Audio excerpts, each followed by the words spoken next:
I never thought I'd be telling this story. After 22 years of marriage, you think you know someone. You think the person sleeping next to you every night is an open book. You think the shared glances across the dinner table, the inside jokes, the way she hums while doing dishes, you think it all means something real. I was wrong about everything. It started on a Tuesday evening in March. I remember because it was our anniversary month and I'd been planning something special. 22 years deserved celebration, I thought. Maybe a weekend getaway to that bed and breakfast in Vermont she'd mentioned wanting to visit. I work as an accountant for a mid-sized firm downtown, nothing glamorous, but it pays the bills and kept us comfortable in our suburban home with the white picket fence and the garden Elena loved to tend. That day had been particularly long. Tax season was in full swing, and I didn't get home until nearly 9 o'clock. Mrs. Patterson next door waved from her kitchen window as I pulled into the driveway, the same neighborly gesture she'd made every evening for the past 15 years. Everything seemed normal, routine, safe. The house was dark when I pulled into the driveway. Strange, because Elena always kept the porch light on for me. It was one of those small rituals that made a house feel like home, that warm yellow glow welcoming me back after long days crunching numbers and dealing with stressed clients. I figured maybe she'd fallen asleep watching television again. She'd been doing that more often lately, claiming work at the dental office was exhausting her. Dr. Morrison's practice had been understaffed since his longtime hygienist retired, and Elena had been pulling extra shifts to help cover the workload. At least that's what she told me. I admired her dedication, her willingness to step up when needed. It was one of the things I'd always loved about her, that sense of responsibility, of caring about others. I called out when I entered, my voice echoing through the hallway. "Elena? I'm home." But silence greeted me. The living room was pristine, almost eerily so. Even the throw pillows were arranged perfectly on the sofa, something Elena never bothered with unless we were expecting company.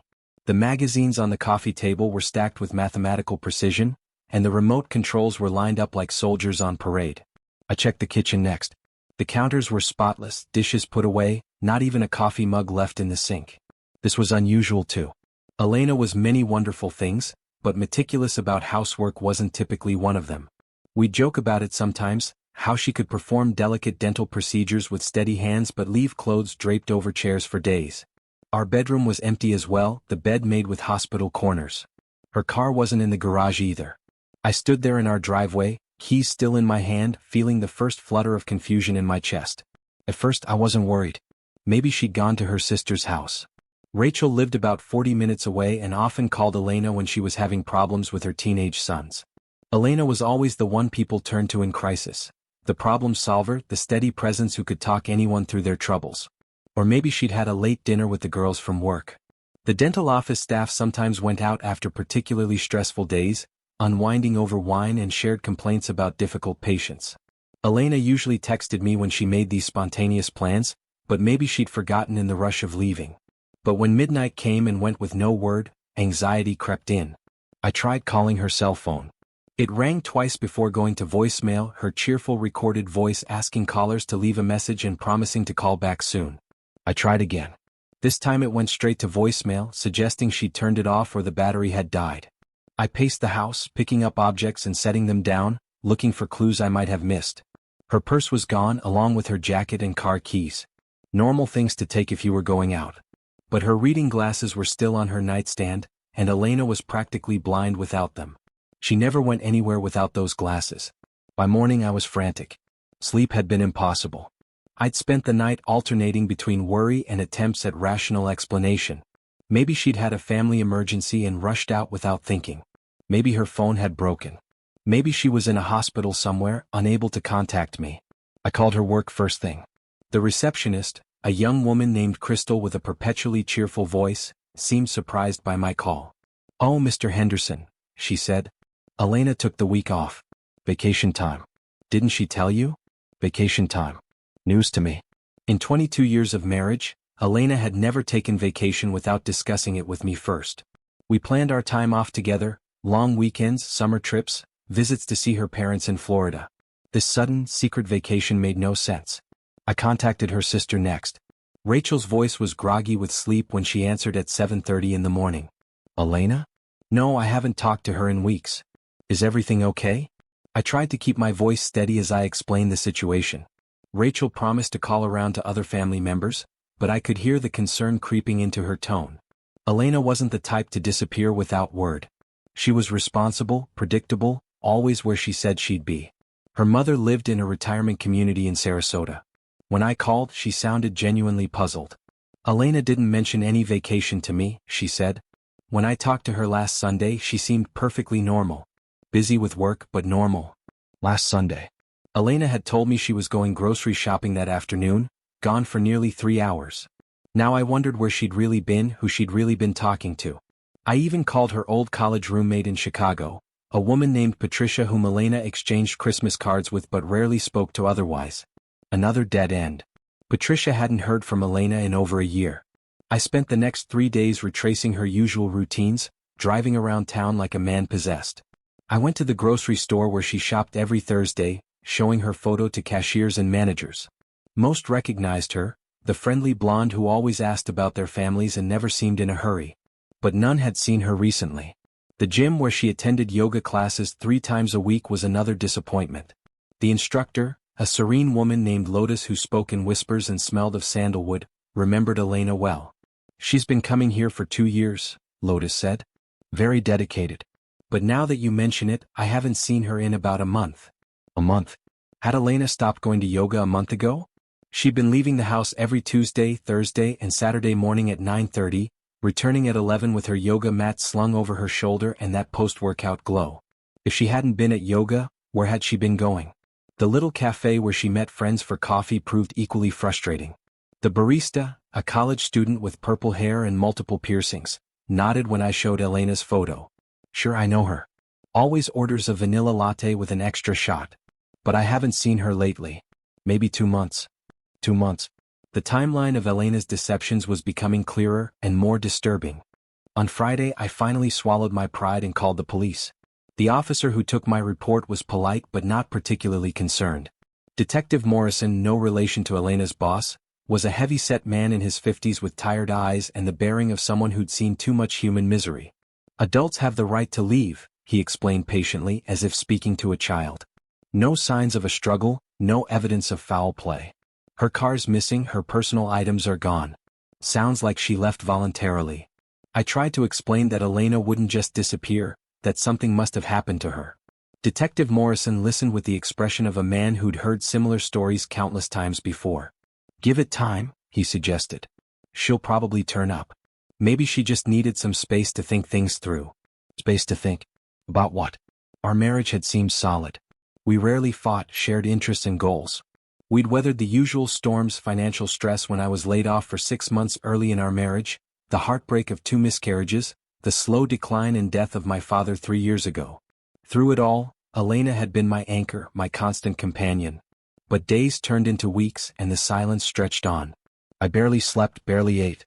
Food tasted like cardboard. Work suffered as I found myself staring blankly at spreadsheets, unable to focus on numbers that suddenly seemed meaningless. My colleagues at the firm began to notice. James, my cubicle neighbor, started bringing me coffee without being asked. Sarah from Human Resources dropped subtle hints about employee assistance programs and counseling services. I knew they were talking about me when I wasn't around, poor Greg, whose wife just vanished one day. The speculation in their eyes was unbearable.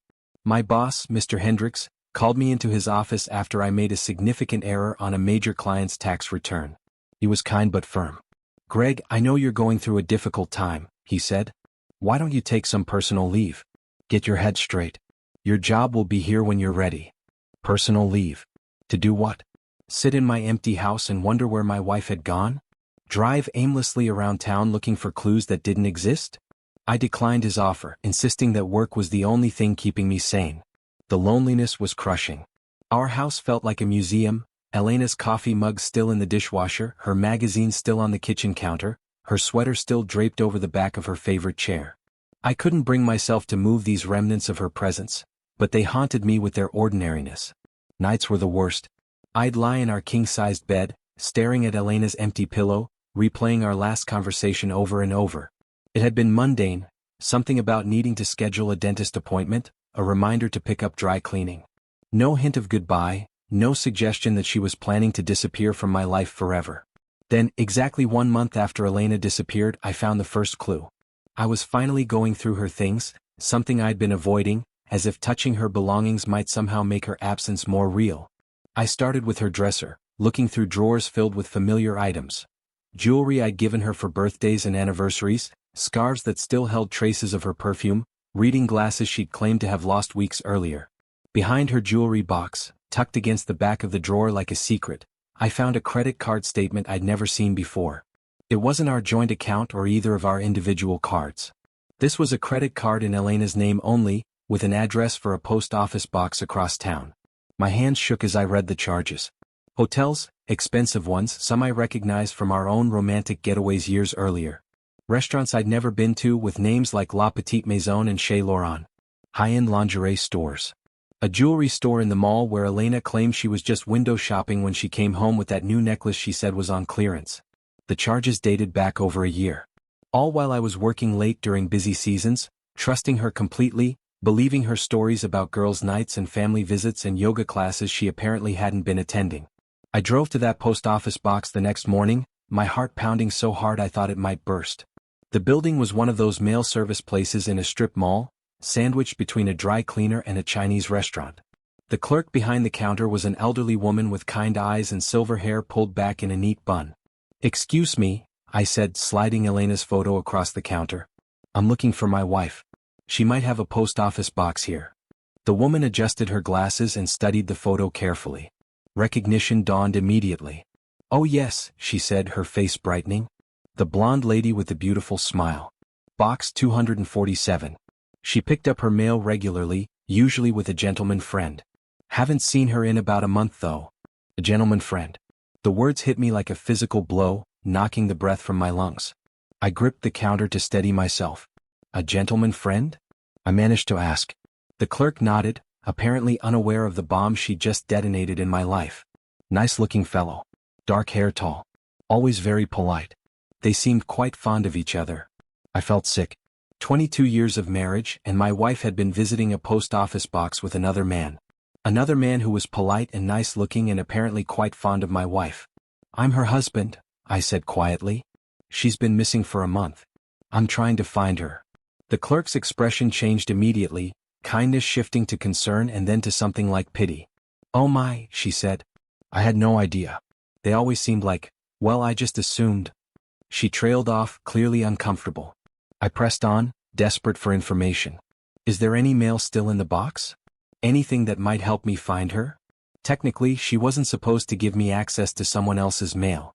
But the clerk, whose name tag read Dorothy, seemed moved by my obvious distress. After checking my identification and verifying that I lived at the same address as Elena, she agreed to let me see what remained in the box.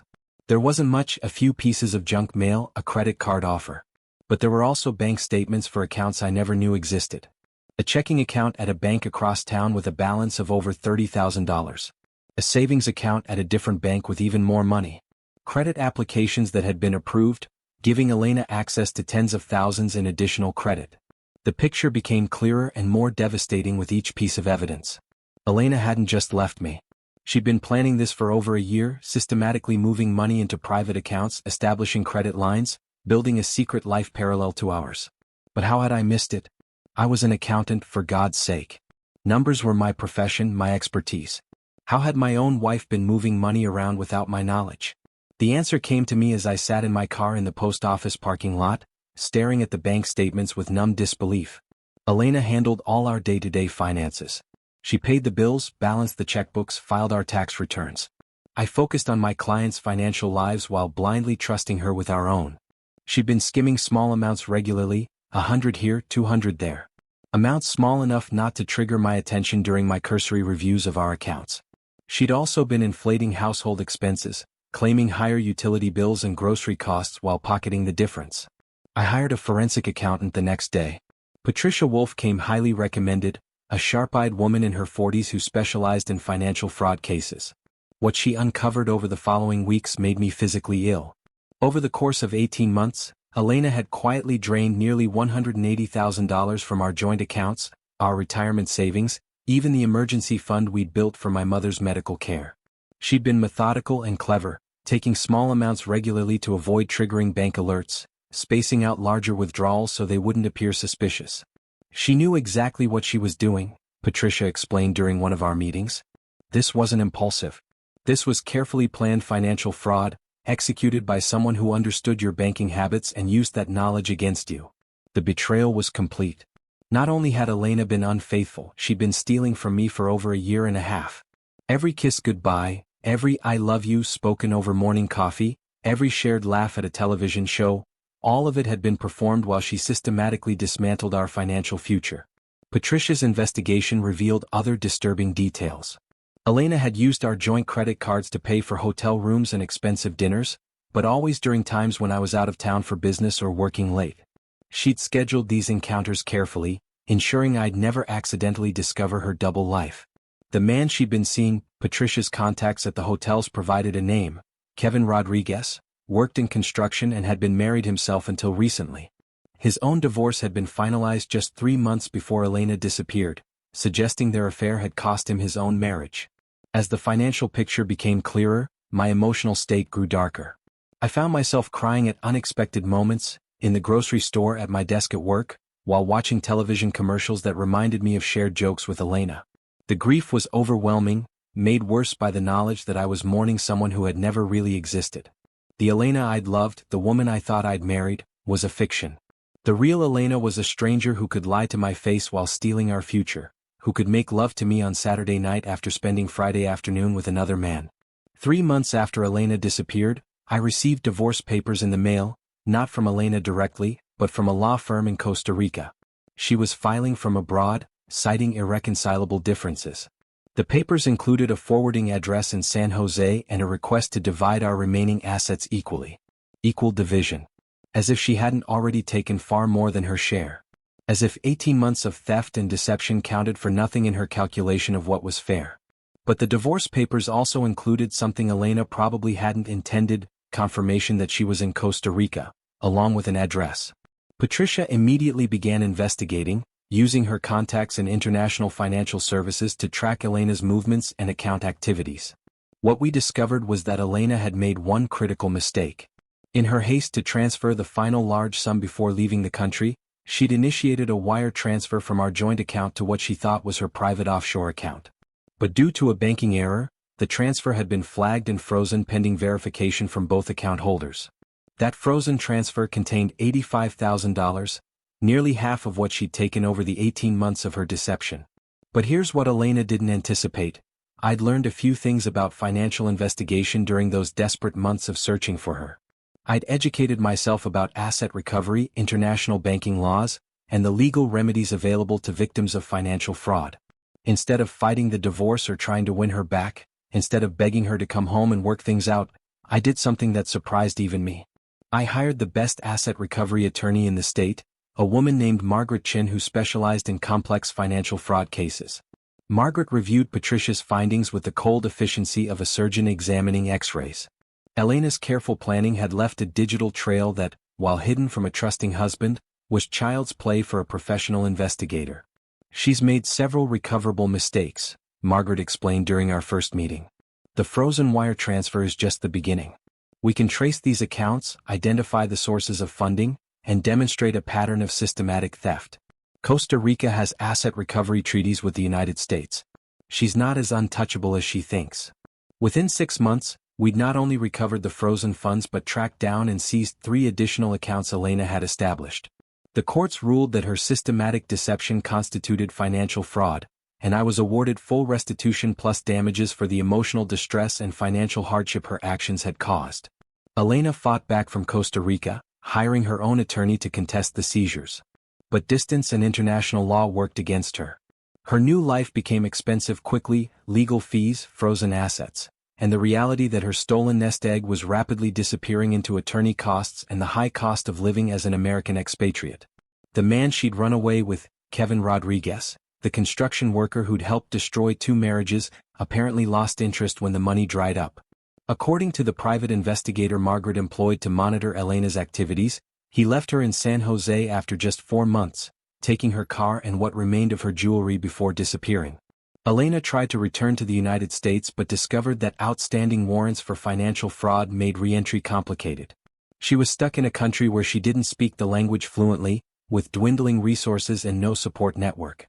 The last detailed report I received painted a grim picture. Elena was working as an English tutor, making barely enough to afford a small apartment in a rough neighborhood of San Jose. Her attempts to establish credit had been unsuccessful due to the American legal judgments against her. She was essentially trapped in a foreign country with no realistic path home. Her sister Rachel called me about 8 months after the divorce was finalized. I almost didn't answer. I'd been avoiding contact with Elena's family, not wanting to deal with their questions or their potential taking of sides. "Greg," Rachel said, her voice strained with emotion. "I need you to know that Elena tried to contact me last week." I listened in silence as Rachel explained that Elena had called, desperate and crying, asking for money to hire a lawyer who could help her return to the United States. She'd claimed that I had stolen her money through legal manipulation, that she was the victim of a vindictive husband who couldn't accept that she'd fallen out of love. "I told her no," Rachel continued.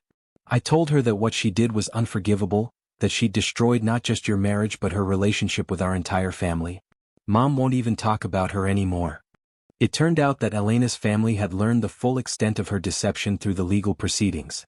The careful financial records Patricia had compiled, the hotel receipts and credit card statements and bank transfers, painted an undeniable picture of systematic betrayal. There was no way to spin 18 months of theft and adultery into a sympathetic narrative. Rachel had more to tell me. Elena had apparently reached out to several old friends as well, looking for emotional and financial support. None had responded positively. Word had gotten around our small suburban community about what she'd done. The same people who'd once admired her charm and vivacity now saw her as someone who'd betrayed not just her husband, but the trust of everyone who'd known us as a couple. "She burned every bridge," Rachel said sadly. "Even people who might have been sympathetic to a woman leaving an unhappy marriage couldn't overlook the stealing and the lies. She's completely alone down there. Sometimes, late at night when sleep won't come, I wonder if Elena expected me to be the same trusting, passive man she'd married 22 years earlier. Maybe she thought I'd accept her departure quietly, split our assets amicably according to her version of fairness, and let her start fresh with her secret fortune and her construction worker boyfriend. Maybe she counted on my predictability, my tendency to avoid conflict, my deep-seated belief that problems could be solved through patience and understanding. For 22 years I'd been the steady one, the reliable one, the one who bent over backward to keep peace in our home. She was wrong about who I'd become. I learned something about myself during those months of investigation and recovery. I learned that betrayal, while devastating, can also be clarifying. It strips away illusions and forces you to see reality as it actually is, not as you wished it were. It reveals strengths you didn't know you possessed and weaknesses you can no longer afford to maintain.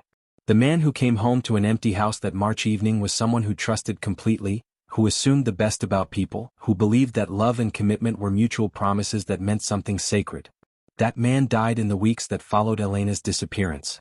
The man I became was harder, smarter, more careful with trust. I learned to verify rather than simply believe.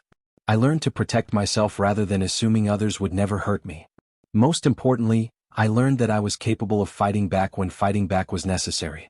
Our house sold in the fall, just as the leaves were turning the same golden color as Elena's hair had been when we first met. I'd cleaned out every room methodically, donating clothes that still smelled like her perfume, throwing away photographs that had become unbearable reminders of deception. Mrs. Patterson next door came over the day before the moving truck arrived. She brought cookies and condolences the way people do when someone dies. "I hope you'll be happy in your new place," she said, patting my arm with maternal kindness. "You deserve a fresh start after everything you've been through." Everyone in the neighborhood knew the story by then. Suburban gossip travels fast, and the details of Elena's betrayal had become local legend. I was simultaneously the object of pity and a cautionary tale, proof that you never really know the person sleeping next to you. I moved across the country that November, accepting a position with a firm in Denver. The mountains reminded me of childhood vacations, and the thin air felt like a physical manifestation of the fresh start I was determined to make. The money Elena had tried to steal funded my relocation, my new condo, and my gradual rebuilding of a life I could trust. Dating seemed impossible at first. How do you learn to trust again when the person who knew you best, who shared your bed and your dreams and your daily routines for over 2 decades, had been systematically betraying you? How do you risk that kind of vulnerability again? But slowly, cautiously, I began to heal. Therapy helped. A kind psychologist who specialized in betrayal trauma and helped me understand that Elena's actions said nothing about my worth as a person. Support groups connected me with others who'd survived similar devastations. Time, that most reliable healer, gradually dulled the sharp edges of my pain. I started dating again about 2 years after moving to Denver.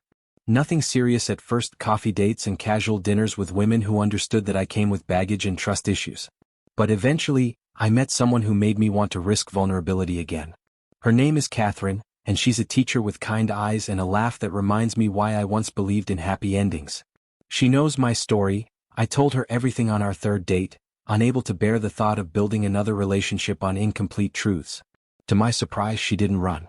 Instead, she thanked me for my honesty and said she admired my strength in rebuilding after such devastation.